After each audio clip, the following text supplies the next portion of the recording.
શું બનાવી રહી છે બીના? હલવાની મનમોહક સુગંધ લેતા પ્રફુલભાઈ રસોડામાં આવતા આવતા પૂછવા લાગ્યા તો તેમના પત્ની બીનાબેન બોલ્યા, સમર ઇન્ટરવ્યુ દેવા ગયો છે ને, બસ આવતો જશે. મને પૂરો વિશ્વાસ છે કે આજે તેને નોકરી મળી જ જશે. પછી આપણે બધા મંદિરે જઈને ભગવાનને ભોગ ચડાવીશું. હા શ્રીમતીજી, હવે આપણી બધી જ મુશ્કેલીઓ દૂર થઈ જશે. આખું જીવન મહેનત કરીને એક એક રૂપિયો ભેગો કર્યો હતો. ઘર ગીરવે મૂકીને લાખોનો કરજો ઉપાડ્યો હતો. ત્યારે જઈને સમરનું એન્જિનિયરિંગનું ભણતર ભણવાનું પૂરું કરાવી શક્યા હતા. હવે તો બસ ખુશ ખબર મળી જાય તો હું ગંગા નાહી લઉં. સમરના માતા પિતા હજી આ બધી વાતો જ કરી રહ્યા હતા. ત્યારે સમર ઘરની અંદર આવ્યો. તેના ચહેરા પર નિરાશાના ભાવ ઉભરાઈ ગયા હતા.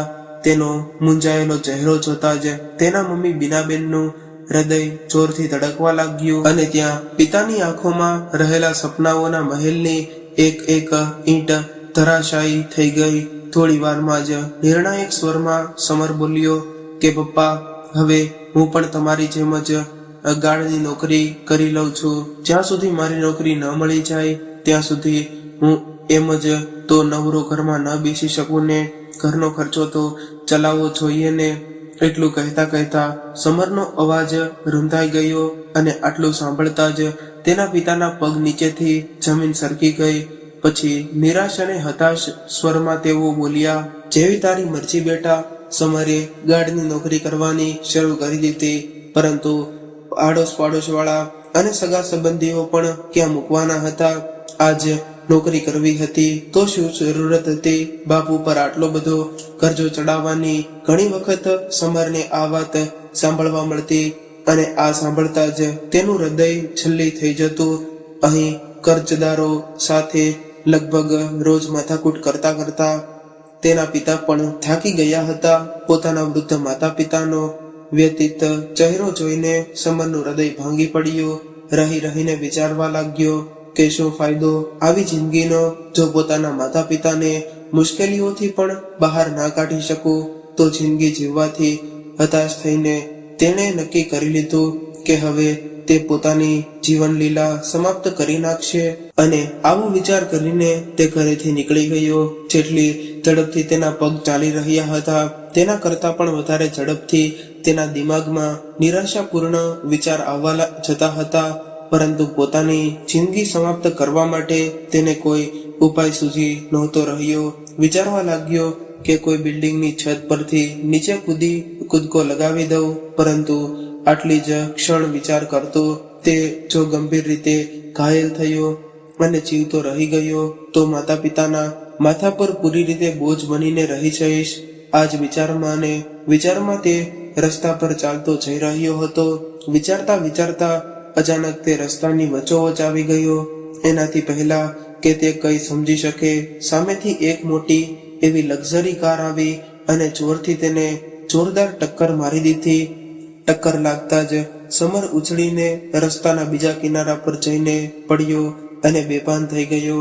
થોડીક જ વારમાં મીડિયા વાળાઓએ આ વાત આગની જેમ ફેલાવી દીધી કે જુઓ, મોટા બિઝનેસમેન એવી રીતે પોતાના ઘમંડમાં ચૂર થઈને અંધાધૂંધ ગાડી ચલાવે છે કે ગરીબ લોકોની જિંદગીની કિંમત પણ નથી જાણતા. આવા ઘમંડી લોકોને તો સજા મળવી જોઈએ.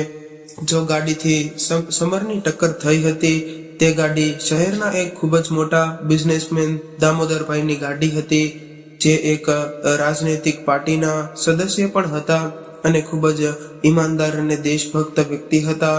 દામોદરભાઈ કોઈ ખોટું કામ કરવામાં વિશ્વાસ નહોતા રાખતા અને ના કોઈ ભ્રષ્ટાચારીનો સાથ દેતા હતા. પરંતુ આજે જ્યારે તેમની ગાડીથી એક ગરીબને ગંભીર ઈજા થઈ ગઈ તો અન્ય રાજનૈતિક પાર્ટીઓના સદસ્યોને તેમને બદનામ કરવા માટેનો મોકો મળી ગયો હતો. જોકે સમરને તેમણે જ પોતાની ગાડીથી હોસ્પિટલ પહોંચાડ્યો અને ભરતી કરાવડાવ્યો, પરંતુ છતાં પણ તેમને બદનામ કરવાનું કાવતરું ચાલુ જ હતું. અને તેના ભાગરૂપે જ બે લોકો સમર પાસે આવ્યા. સમરને તે જ વખતે ભાનમાં આવ્યો હતો. લોકોએ તેને મોઢે માંગ્યા પૈસાની લાલચ આપતા કહ્યું કે દામોદરભાઈના વિરુદ્ધ ફરિયાદ કરજે અને ચૂપચાપ ત્યાંથી જતા રહ્યા. થોડી વારમાં જ દામોદરભાઈ પણ ત્યાં પહોંચી ગયા અને મીડિયા વાળાઓએ તેમને ઘેરી લીધા. પરંતુ કોઈની સાથે પણ વાત કર્યા વગર તેઓ તરત જ સમરનો હાલચાલ જાણવા માટે તેની પાસે પહોંચ્યા. પરંતુ સમરનું નિવેદન લેવા માટે પોલીસ ઇન્સ્પેક્ટર ત્યાં પહેલા જ પહોંચી ગયા હતા અને સવાલ કરી રહ્યા હતા કે સમર, એક્સિડન્ટ કઈ રીતે થયું? શું તને કંઈ પણ યાદ છે? સમરે 2 ક્ષણ માટે પોતાની આંખો બંધ કરી અને તેને પોતાના પિતાની આપવામાં આવેલી શિક્ષા યાદ આવવા લાગી કે ભલે ગમે તે થઈ જાય, પરંતુ હંમેશા સત્યની સાથે જ ઊભો રહેજે. ત્યારે સમર બોલ્યો, ઇન્સ્પેક્ટર સાહેબ, આ એક્સિડન્ટ ફક્ત મારી ભૂલને કારણે જ થયું છે. હું તે સમયે ખૂબ જ વધારે ચિંતામાં હતો અને ચાલતા ચાલતા ખબર નહીં કઈ રીતે હું રસ્તાની વચ્ચોવચ્ચ પહોંચી ગયો અને અચાનક જ એક્સિડન્ટ થઈ ગયો. તેની વાત સાંભળીને ઇન્સ્પેક્ટરે કહ્યું કે સમર, એકવાર ફરીવાર વિચારી લે, ક્યાંક તું આ વાત કોઈના પ્રભાવમાં આવીને તો નથી કરી રહ્યો ને?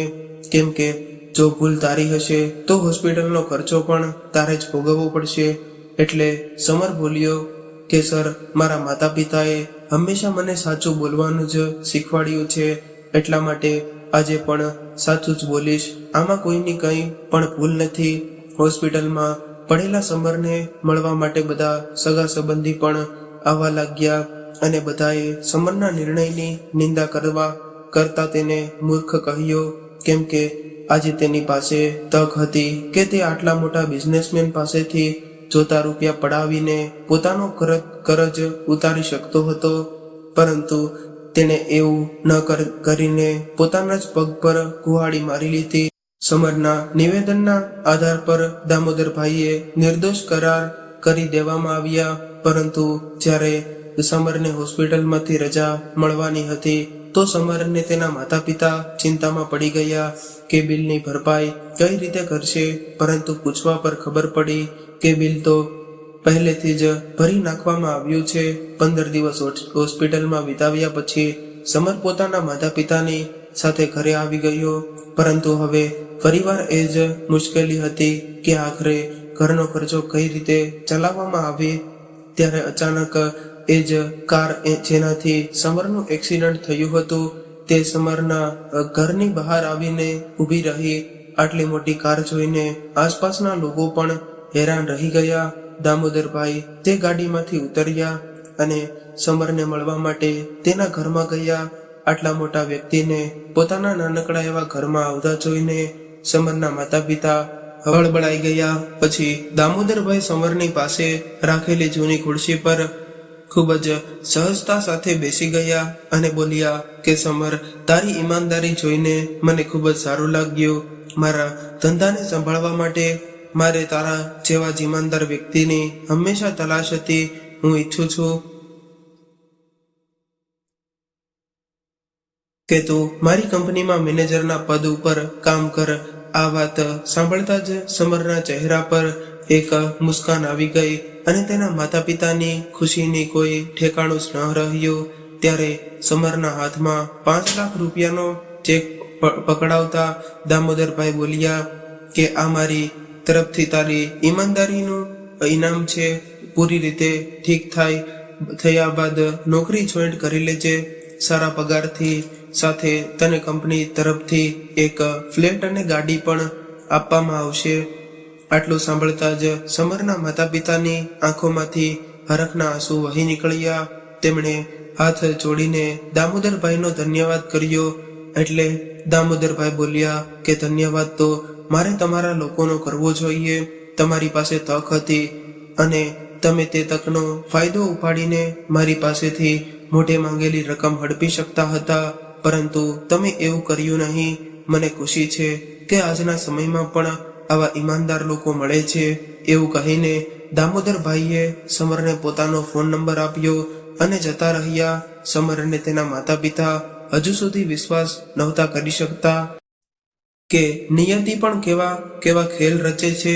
તેમની આંખોમાંથી ખુશીના આંસુ રોકવાનું નામ નહોતા લઈ રહ્યા. આજે સમરની મમ્મી એ ફરીવાર હલવો બનાવ્યો અને ભગવાનને ભોગ ચડાવવા માટે ખુશી ખુશી મંદિરે ગયા. મિત્રો, આ વાર્તા પરથી આપણને શીખવા મળે છે કે ગમે તેવી પરિસ્થિતિમાં આપણે સત્યનો સાથ છોડવો ન જોઈએ, કેમ કે અંતમાં તો હંમેશા જીત સત્યની થાય છે. તો આજની આ વાર્તા તમને કેવી લાગી અને તમે કયા શહેરમાંથી સાંભળી રહ્યા છો તે કોમેન્ટ કરીને જરૂરથી જણાવજો. અને જો વાર્તા ગમી હોય તો લાઈક કરીને વધુમાં વધુ શેર કરજો. અને આવી જ અવનવી વાર્તા સાંભળવા માટે ચેનલને સબસ્ક્રાઇબ કરવાનું ભૂલશો નહીં. જય શ્રી કૃષ્ણ. હર હર મહાદેવ. કહાનીને પૂરેપૂરી સાંભળવા માટે તમારો ખૂબ ખૂબ આભાર. કોઈકે ખૂબ જ સરસ કહ્યું છે કે માતાના આશીર્વાદ ક્યારેય ખાલી નથી જતા, માતાના આશીર્વાદ ક્યારેય ટાળ્યા નથી જતા. કોઈના ઘરે વાસણ ધોઈને પણ માતા 2 થી 3 બાળકોને સાચવી લે છે, પણ 2 થી 3 બાળકોથી એકલી માતા નથી સચવાતી. જય શ્રી કૃષ્ણ. નમસ્કાર, પ્રણામ, સ્વાગત છે તમારું એક નવા વિડીયોમાં. મિત્રો, આપણી આજની કહાની છે મનુષ્યની ઉંમર તો માત્ર એક સંખ્યા છે. તો મિત્રો, આજની કહાની ખૂબ જ સમજવા લાયક અને વિચારવા લાયક કહાની બનવાની છે. તો તમને વિનંતી છે કે આ કહાનીને અંત સુધી ધ્યાનથી સાંભળજો અને લાઈક કરી અને બની શકે તો તમારા મિત્રો સાથે શેર કરજો. અને હજુ સુધી જો તમે અમારી ચેનલને સબસ્ક્રાઇબ ન કરી હોય તો અત્યારે જ સબસ્ક્રાઇબ કરી લેજો તથા કોમેન્ટ બોક્સમાં હર હર મહાદેવ જરૂરથી લખી દેજો, જેથી ભગવાન ભોલેનાથની કૃપા આપણા સૌ પર નિરંતર બની રહે. તો ચાલો મિત્રો, તમારો વધુ સમય ન લેતા ચાલો શરૂ કરીએ આજની કહાની. હેજી, તમને કહું છું, સાંભળો છો. આજે મારા મનમાં એક વિચાર આવે છે કે કાલે આપણા પિતાને ગુજરી ગયાને 1 મહિનો થઈ જશે. તેથી મારા મનમાં એવું થાય છે કે કાલે આપણે આપણા ગામ જઈએ. તો આવું રાધિકાએ કહ્યું. ત્યારે દાઢી કરતા કરતા પ્રકાશ અચાનક ચોંકી ગયો અને ગાલ પર બ્લેડ વાગી ગઈ. બીજી બાજુ તેનું આશ્ચર્ય સાથે વધી ગયું હતું. ત્યારે રાધિકાએ કહ્યું કે મને મારી સાસુમાની ખૂબ જ ચિંતા થાય છે. મને ખબર નથી કે તે બિચારી ત્યાં એકલી કેવી રીતે રહેતી હશે. આ ઉંમરે તેમના જીવવું સહેલું નથી. પત્નીની વાત સાંભળીને પ્રકાશ તેની સામે જોતો જ રહ્યો અને બોલ્યો, આ અચાનક ગંગાનો ઉલટો પ્રવાહ કેવી રીતે વહેવા લાગ્યો? આજે તો મારી માની તને ખૂબ જ ચિંતા થવા લાગી. જો કે તે ફક્ત તેની આંખોમાં આંસુથી જ સારી લાગતી હતી. પહેલા અને આજમાં ઘણો ફરક છે. પહેલા તો માં અને પપ્પા સાથે રહેતા અને એકબીજાની સંભાળ રાખતા, પણ હવે તેમની સંભાળ લેવા માટે કોઈ પિતા નથી. અને જો તે કાંઈ બીમાર પડે અથવા તો તેમની વૃદ્ધાવસ્થામાં કોઈ મુશ્કેલી આવે તો તમે જાણો છો કે તેમની સંભાળ કોણ લેશે? અને અમારા સંબંધીઓ અને ગામડાના લોકો અમારા વિશે શું કહેશે? કે આ હાલમાં હું મારી ગરીબ બુદ્ધિશાળી સાસુનું ધ્યાન પણ રાખી નથી શકતી અને હું કોઈની વાતો સાંભળી નથી શકતી. તમે જલ્દી જાઓ અને મને અહીંયા લઈ આવો. આટલું કહીને રાધિકા ત્યાંથી ચાલી ગઈ. પણ પ્રકાશ હજુ પણ સ્તબ્ધ હાલતમાં ત્યાં જ ઊભો હતો. તે વિચારવા લાગ્યો કે અત્યારે જે સ્ત્રી અહીં ઊભી છે તે મારી પત્ની રાધિકા છે કે પછી તેની હમશકલની કોઈ બીજી સ્ત્રી છે. કારણ કે મારી પત્ની તો મારી માતાના વિશે આવી વાતો ક્યારેય સપનામાં પણ વિચારી શકતી ન હતી. અને અચાનક તેના મનમાં મારી મા માટે એટલી બધી બાબતોની ચિંતા. હું પણ મારી માતા માટે આટલી ચિંતા વ્યક્ત ન કરી શક્યો. પણ પછી સમય સાથે તેની પત્નીમાં એવો બદલાવ આવ્યો છે કે તે વિચારીને હું મનમાં ને મનમાં હસી પડ્યો.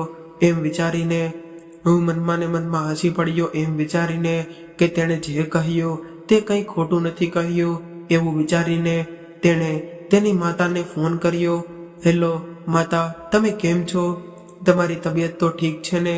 માતા, અમે અહીંયા એવું વિચારતા હતા કે હવે પપ્પા તમારી સાથે નથી રહ્યા તો તમે કેટલા દિવસ એકલા રહેશો અને ક્યાં સુધી તમે નોકરો પર આધાર રાખીને રહેશો?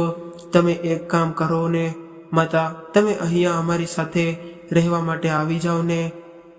અત્યારે જ તેના પુત્રની વાત સાંભળીને કહ્યું, પુત્ર પ્રકાશ, હું જાણું છું કે કે તું મારું કેટલું ધ્યાન રાખે છે, તું મારું ઘણું ધ્યાન રાખે છે, પરંતુ આ હકીકત કોઈનાથી છુપાયેલી નથી કે તારી પત્ની રાધિકાનું વર્તન મારા માટે સારું નથી. તેથી મારા માટે અહીં એકલા રહેવું જ સારું છે. અને તારા પિતાનું પેન્શન મળે છે અને આ ઉંમરે મારે આદરથી જીવવું છે. એટલે દીકરા, તું મને અહીંયા ગામડે રહેવા દે તો સારું. ત્યારે તેની માતાના મોઢેથી પેન્શનની વાત સાંભળીને પ્રકાશનું મન ચોંકી ઉઠ્યું અને તે વિચારવા લાગ્યો કે શું રાધિકા મારા પિતાના પેન્શનના પૈસાના લોભને કારણે રાધિકા મારી માતાને અહીંયા બોલાવતી નથી ને? ના ના, રાધિકા એટલી ખરાબ ના હોઈ શકે. પોતાના મનને સમજાવતા પ્રકાશ તેની માતાને કહેવા લાગ્યો, માં, તારી આ એકલતામાં હું તને સાથ આપવા માંગુ છું. હું તમને ખાતરી આપું છું કે તમને અહીંયા કોઈ ખોટ નહીં પડે.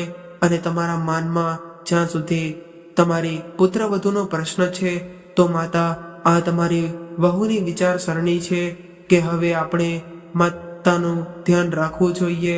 અને માં, હવે તેમનું વર્તન સંપૂર્ણ બદલાઈ ગયું છે.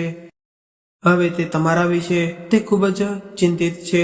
પુત્રની વાત સાંભળીને અલકાજીએ કહ્યું, દીકરા, આ તો ખૂબ જ સારી વાત છે. ચાલો ઠીક છે દીકરા, કમસે કમ તેણે મારા વિશે આવું સારું વિચાર્યું. તો તેના કરતાં વધારે એક વૃદ્ધ માતા બીજું શું માંગે છે? પછી પ્રકાશે કહ્યું, માતા, હવે અમે નક્કી કર્યું છે કે તમે અમારી સાથે જ રહીશો. આખરે તમને પણ તમારા પૌત્ર પૌત્રીઓ સાથે સમય વિતાવવાનો મોકો મળશે. પછી તેમને પણ તમારી જરૂર છે. અને દાદા દાદી હોય છે જેઓ તેમના પુત્રોને સારા સંસ્કાર આપે છે. આ સમયે રાધિકા પણ તેના રૂમમાંથી બહાર આવી અને પ્રકાશ પાસેથી ફોન લઈને તેમણે કહ્યું, માં, હવે અમને પણ તમારી સેવા કરવાનો મોકો આપો. અને માં, તમે જ તમારા મનથી વિચારો કે લોકો શું કહેશે કે એક પુત્ર અને પુત્રવધુ હોવા છતાં પણ તેમણે તેમની માતાને નકોરોના ભરોસે છોડી દીધા છે. છેવટે તો આપણે આપણા જ લોકો છીએ. જો આવા સમયે આવતા આપણા પોતાના કામ ન આવે તો પછી આપણને બીજું કોણ કોઈ કામ આવશે? રાધિકાના આવા શબ્દો સાંભળીને અલકાજીએ રાહત અનુભવી અને તેના પુત્ર અને પુત્રવધુ સાથે શહેરમાં રહેવા માટે સંમત થઈ ગઈ. અલકાજી સાથે ફોન પર વાત કર્યા પછી બીજા જ દિવસે રાધિકા અને પ્રકાશ તેમના ગામડે પહોંચ્યા અને અલકાજીને અને તેમનો તમામ કિંમતી સામાન સાથે લઈ જવાની તૈયારીઓ કરવા લાગ્યા. પછી રાધિકા તેના પતિને કહેવા લાગી કે માં અને બાપુજીના જરૂરી દસ્તાવેજો હોય તે પણ બધાને સાથે લઈ લેજો. અને હું એવું વિચારી રહી છું કે આપણે આ ઘર ભાડે આપીએ, જેથી સ્વસ્થતા જળવાઈ રહેશે અને નિશ્ચિત માસિક આવક પણ થાય. રાધિકાની આ વાત સાંભળીને પ્રકાશે કહ્યું, હું આ અંગે નિર્ણય લઈ શકતો નથી. આ ઘરનું શું કરવું એ તો ફક્ત માતા જ નક્કી કરશે. આ ઘર તેમનું છે. હું માત્ર એટલું જ ઈચ્છું છું કે તેમની વૃદ્ધાવસ્થા આનંદથી અને સંપૂર્ણ સન્માન સાથે પસાર થાય.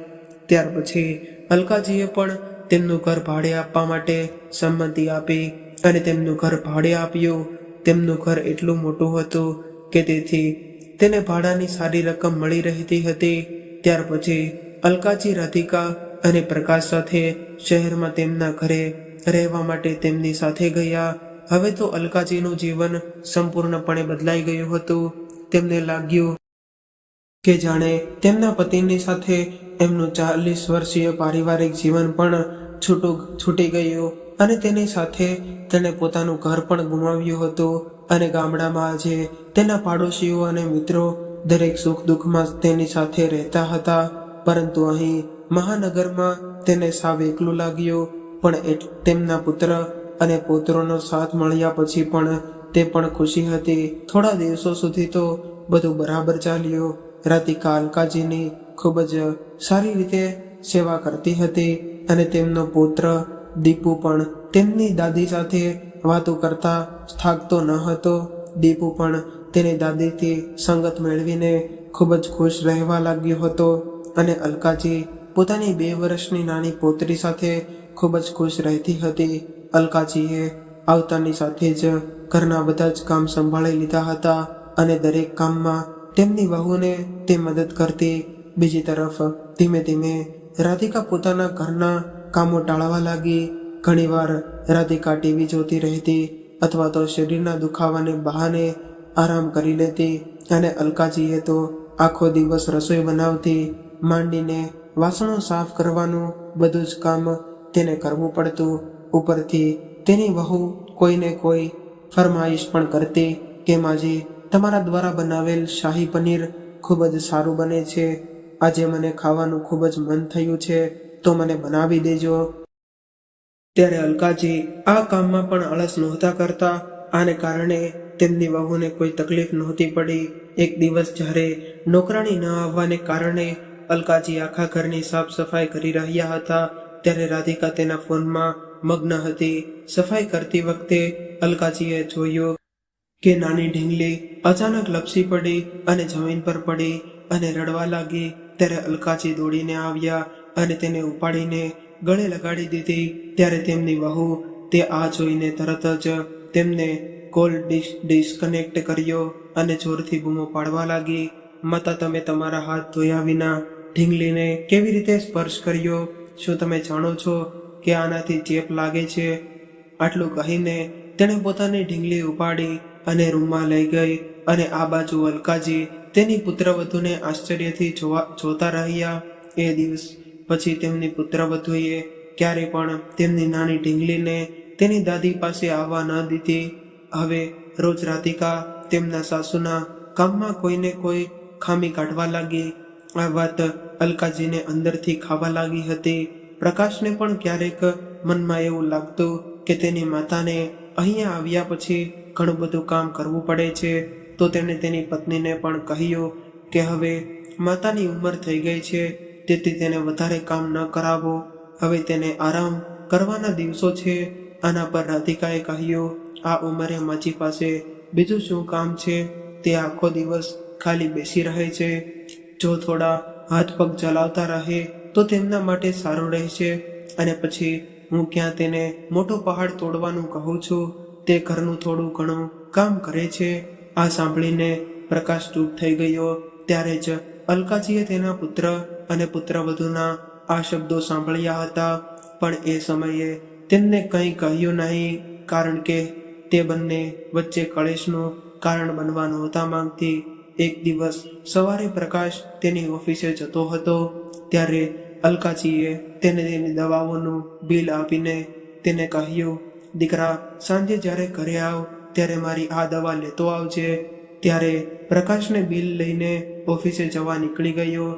એ સમયે તો તેમની વહુ રાધિકાએ કશું કહ્યું નહીં, પણ જ્યારે તેનો પતિ ચાલ્યો ગયો ત્યારે રાધિકાએ તેની સાસુને કહેવા લાગી કે માજી, ખોટું ના લગાડો. તો એક વાત કહું, તમારા આ ઘરમાં આવ્યા પછી અમારો ખર્ચો વધી ગયો છે, પણ તારા દીકરાનો તો પગાર એટલો જ છે અને આનો હપ્તો પણ આવે છે. તો તમે હવે એવું કરો ને, ગામવાળા મકાનનું ભાડું અને પિતાજીનું પેન્શન હવે તમારા દીકરાને આપો ને, તો જેથી કરીને આપણે આ ઘરનો હપ્તો આપી શકીએ. વહુની આ વાત સાંભળીને અલકાજી મનમાં વિચારવા લાગ્યા કે હું પણ કેટલી મૂર્ખ છું કે મારી વહુને આટલી સારી રીતે જાણતી હોવા છતાં મેં કેવી રીતે વિચાર્યું કે મારી વહુના વર્તનમાં બદલાવ આવ્યો છે અને તે મને વૃદ્ધાશ્રમમાં માનભર્યું જીવન આપીને મારી સેવા કરશે. પણ પછી તેના મનમાં એક વિચાર આવ્યો કે તેના પુત્રને પૈસાની જરૂર છે, તો તેને આપવા કોઈ નુકસાન નહીં થાય. તેથી તેણે ઘરનું ભાડું અને પેન્શન તેના દીકરાને આપવા માટે હા પાડી. પછી એક દિવસ અલકાજી બહારની બાલ્કનીમાં બેઠા હતા. બાલ્કની સામે પાર્ક દેખાતું હતું. ઘણીવાર તેણે તે પાર્કમાં ફરવા જવાનું વિચાર્યું, પણ તેને ઘરમાં કામમાંથી બિલકુલ સમય મળતો ન હતો, તેથી તે જઈ શકતી ન હતી. પણ આજે તેની વહુના તીક્ષ્ણ શબ્દોનું તેનું હૃદય વિંધાઈ આવ્યું હતું, તેથી તેણે સમય બગાડ્યો નહીં અને આજે પાર્કમાં ફરવા નીકળી ગઈ અને સાંજે 7 વાગ્યાની આસપાસ ઘરે પરત આવી અને જોયું કે તેની પુત્રવધુ ફોન પર કોઈની સાથે વાત કરી રહી હતી અને ફોનમાં એટલી વ્યસ્ત હતી કે તેણે તેની સાસુના આવવાનો અવાજ પણ સાંભળ્યો ન હતો. આ સમયે પુત્રવધુનો અવાજ અલકાચીના કાનમાં સંભળાયો ત્યારે તેની વહુ હસીને ફોન પર તેની માતાને કહી રહી હતી કે અરે મારી વહાલી માં, તમારો આઈડિયા તો ખૂબ જ કામ કરી ગયો. હવે મારું ઘરનું બધું કામ તો મારી સાસુએ સંભાળી લીધું છે. રસોઈથી માંડીને વાસણો ધોવા અને કપડાં ધોવા સુધીનું બધું જ કામ હવે તે કરે છે. હવે મારે કોઈ કામ કરવાની જરૂર નથી અને ગામડાનું મકાન છે જેનું ભાડું અને મારા સસરાનું પેન્શન પણ હવે મારા હાથમાં આવે છે. પોતાની વહુની આવી વાત સાંભળીને અલકાજી ચોંકી ગયા. તેનું હૃદય ભાંગી ગયું. આજે તેને પોતાનું ઘર છોડીને શહેરમાં આવવાનો પસ્તાવો થઈ રહ્યો હતો. એક દિવસ તો તેમણે વિચાર્યું કે મારા ગામડાના ઘરે પાછી ચાલી જાઓ, પણ તે ઘર તો પહેલેથી જ ભાડે આપેલું હતું જેનો 11 મહિનાનો કોન્ટ્રાક્ટ હતો. અલકાજી દુઃખી થઈ ગયા અને વિચારવા લાગ્યા કે શું આ ઘરમાં મારું આટલું મહત્વ છે? શું વૃદ્ધાવસ્થામાં મારા જીવનનું આ જ અસ્તિત્વ છે? મારી સ્થિતિ આ ઘરમાં માત્ર એક નોકરાણી જેટલી જ છે. અત્યાર સુધી હું છું માત્ર મારી વહુને મદદ કરવા માટે ઘરના કામ કરતી હતી, પણ તે મારા વિશે આવું વિચારશે તેવી મેં ક્યારેય કલ્પના નહોતી કરી. અલકાજી ઉંમર લાયક હોવા છતાં પણ બેચેની અનુભવવા લાગ્યા. હજુ પણ તેમનામાં જીવન માટે ઉત્સાહ હતો, પણ પુત્રવધુને તકલીફ ન પડે એ જ વિચારીને તેણે પોતાની જાતને ઘર સુધી સીમિત કરી લીધી હતી. પણ આજે તેણે નક્કી કરી લીધું હતું કે હવે તે પોતાનું જીવન પોતાની રીતે જીવવાનું શરૂ કરશે. હવે અલકાજીએ દરરોજ પાર્કમાં જવાનું શરૂ કર્યું હતું અને ઘણા લોકો સાથે પરિચય પણ કેળવ્યો હતો. એક દિવસ પાર્કમાં જ તેના પાડોશીઓ પ્રવીણાને મળી. અલકાજી મૈત્રીપૂર્વક સ્વભાવના વ્યક્તિ હતા, તેથી તરત જ તેની સાથે સારી રીતે મળી ગઈ. વાતો કરતી વખતે પ્રવીણાએ તેને કહ્યું કે તેના સાસુનું 1 મહિના પહેલા જ અવસાન થયું હતું અને તેના બાળકો હજુ નાના હતા. કોઈ કાળજી રાખી શકે તેમ ન હતા, તેથી તેઓ ક્યાંક મૂકવાનો કોઈ રસ્તો ન હતો, જેને કારણે તે 1 મહિનાથી કામ પર જઈ શકતી નથી. પ્રવીણાથી આ વાત સાંભળીને અલકાજી ખૂબ જ પરેશાન થઈ ગયા અને તેણે કહ્યું, દીકરી, જો તને વાંધો ન હોય તો હું તારા બાળકોની સંભાળ રાખી શકું છું. પ્રવીણાએ પૂછ્યું કે તમે ક્યાં રહો છો અને તમે કોણ છો? ત્યારે અલકાજીએ તરત જ કહ્યું, મારું નામ અલકા છે. પછી અચાનક તેનું ધ્યાન સામેની બિલ્ડિંગમાં ગયું અને કહેવા લાગ્યા કે હું સામેની બિલ્ડિંગમાં રહું છું અને હું રાધિકાની સાસુ છું. મારો દીકરો પ્રકાશ વીજળી વિભાગમાં નોકરી કરે છે. અલકાજી સાથે વાત કર્યા પછી તેને એવું લાગતું હતું કે મારી ઈચ્છા પૂરી થઈ ગઈ અને અલકાજી તેના જીવનને એક નવી દિશા આપવા માંગતી હતી. તેને દરરોજ નવા લોકોને મળવાની મજા આવતી હતી, તેથી તેણે આ કામ કરવાનું નક્કી કર્યું. બીજે જ દિવસે પ્રવીણા તેના બાળકોને અલકાજી પાસે મૂકીને કામ કરવા માટે ચાલી ગઈ. ત્યારે અલકાજી તે બાળકોને ઘરની અંદર લઈ આવ્યા. ત્યારે રાધિકાએ આ બધું જોયું અને તે આશ્ચર્યમાં પડી ગઈ અને તે તેના સાસુને બાળકો વિશે પૂછવા લાગી. ત્યારે અલકાજીએ કહ્યું, વહુ, આપણી બાજુમાં જે પ્રવીણા રહે છે તેના આ 2 બાળકો છે. વાસ્તવમાં તેના ઘરમાં બાળકોની સંભાળ રાખે તેવું કોઈ નથી, જેને કારણે તે કામ પર જઈ શકતી નથી અને મને પણ આખો દિવસ એકલા કંટાળો આવતો હતો. તેથી મેં વિચાર્યું કે આ 2 બાળકોની સંભાળ હું જ રાખીશ. હું તેને મારા ઘરે લઈ જઈશ, તેથી તેમની સંભાળ રાખવામાં મારો સારો પસાર થઈ જશે અને મને થોડા પૈસા પણ મળશે. રાધિકા તેમની સાસુની આવી વાત સાંભળીને ગુસ્સે થઈ ગઈ અને બોલી, માજી, તમે મને પૂછ્યા વિના મારા ઘરમાં આ બધું કેવી રીતે કરી શકો? આ શહેર છે, કોઈ તમારું ગામ નથી કે તમે ઘરમાં મેળાનું આયોજન કરી શકો. આ બાળકોને જ્યાંથી લાવ્યા છો ત્યાં તુરંત જ પાછા છોડી દો. પછી પુત્રવધુ, હું મારા ઘણા સમયથી મારું પોતાનું કામ શરૂ કરવા માંગતી હતી, પણ ક્યારેક તક ન મળી. પરંતુ આજે જ્યારે મને ખબર પડી કે આજુબાજુ કોઈ નથી, ત્યારે મેં વિચાર્યું કે હું આ કામ કેમ ન કરી શકું. વહુ, મને આ કામ કરવા દો. હું મારી એક અલગ ઓળખ બનાવવા માંગુ છું. અલકાજીની આ વાત સાંભળીને તેમની વહુ કટાક્ષમાં હસી પડી અને કહ્યું, હજી તમારી જિંદગીમાં કેટલી જિંદગી બાકી ઓળખ ઊભી કરવા માટે. વાત સાંભળીને તેમની વહુ કટાક્ષમાં હસી પડી અને કહ્યું, હજી તમારી જિંદગીમાં કેટલી જિંદગી બાકી છે ઓળખ ઊભી કરવા માટે. વૃદ્ધાશ્રમમાં આ બધી પ્રવૃત્તિઓ કરવા માટે તમને અનુકૂળ નથી. જો તમે લોકોના બાળકોની સંભાળ રાખતા હોય, ત્યારે જો તમને કંઈ થશે તો તમારી સંભાળ કોણ રાખશે? તમારી સંભાળ રાખવા માટે અમારી પાસેથી કોઈ અપેક્ષા રાખતા નહીં. તેમની પુત્રવધુના આ કડવા શબ્દો સાંભળ્યા પછી અલકાજીએ કહ્યું, ઠીક છે, જો તમને તે ગમતું નથી તો હું કાલથી આ બાળકોને નહીં લાવીશ, પરંતુ આ બાળકો આજે અહીં રહેશે. નહીં માજી, હું તેને 1 કલાક પણ સહન નહીં કરી શકું. તમે અત્યારે જ તેમને મૂકી આવો. વહુની આવી વાત સાંભળીને અલકાજીને બાળકોને લઈને પાર્કમાં ગયા. બાળકો પાર્કમાં રમતા બોલ્યા. બપોરે જ્યારે પ્રવીણા ઘરે આવી ત્યારે અલકાજીએ બાળકોને તેને ઘરે છોડી દીધા અને તેમના ઘરે પહોંચીને તેમની પુત્રવધુની વાત વિચારીને અલકાજીની આંખોમાં આંસુ આવી ગયા અને પોતાના રૂમમાં જઈને પતિની તસવીર સામે બેસી ગયા. આજે તે ખૂબ જ એકલતા અનુભવી રહ્યા હતા, તેથી તેણે તેના પતિના ફોટા સાથે વાત કરવાનું શરૂ કર્યું. શું હું આ ઉંમરે મારી પોતાની ઓળખ ન બનાવી શકું? હું વૃદ્ધ થઈ ગઈ છું તો એનો અર્થ એ નથી કે મારે મારા મૃત્યુની રાહ જોવી જોઈએ. આટલું કહીને તે પોતાના પતિની છબી સામે જોવા લાગી. એકાએક તેને લાગ્યું કે જાણે તેના પતિએ તેને હિંમત આપી રહ્યા છે. આ સમયે તેના મનમાં ઉત્તેજનાનો અનુભવ થઈ રહ્યો હતો. તેણે નક્કી કર્યું કે હવે તે અહીં રહીને પોતાનું જીવન સાર્થક કરશે અને તેની વહુને તે બતાવશે કે વૃદ્ધાવસ્થાને કારણે જીવન સમાપ્ત નથી થઈ જતું. જ્યારે અલકાજીનો પુત્ર પ્રકાશ ઓફિસેથી ઘરે આવે છે ત્યારે અલકાજી તેને તેની યોજના વિશે જણાવ્યું.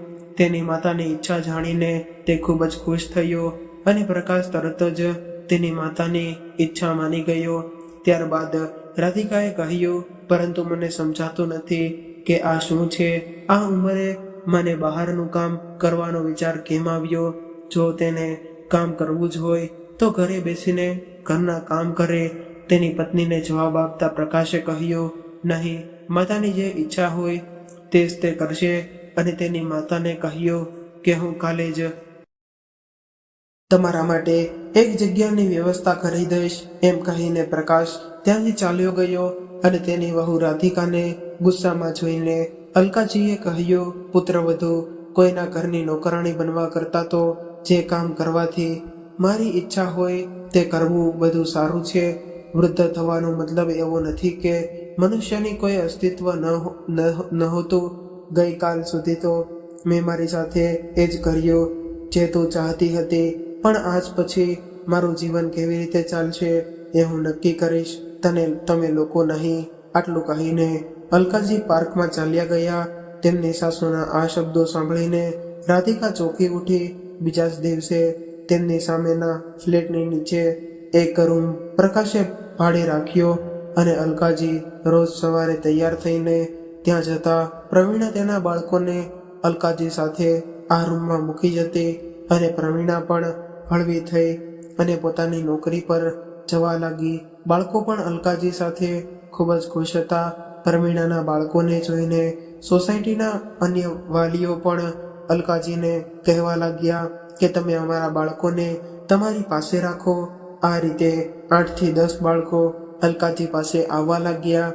અલકાજી તેમની મદદ કરવા માટે 2 નોકરાણીઓ પણ રાખી લીધી હતી, જેઓ આજુબાજુનું ધ્યાન રાખે છે, સફાઈ કરે છે અને બાળકો માટે ગરમા ગરમ ભોજન પણ બનાવે છે. ટૂંક સમયમાં જ અલકાજીનું કામ એટલું બધું વધી ગયું કે તેમની બાજુમાં બીજી રૂમ બનાવવામાં આવ્યો હતો. એક દિવસ એક નોકરાણી એક કહ્યું કે તેમની ઉંમરની એક મહિલા આજ સોસાયટીમાં આ એક ઘરમાં રહે છે. તેમના ઘરમાં ખૂબ જ નાખુશ છે. તેમની પુત્રવધુ તેમને ખૂબ જ હેરાન કરે છે. ત્યારે અલકાજીએ તે નોકરાણીને કહ્યું કે તેને અહીંયા આવવા માટે કહે.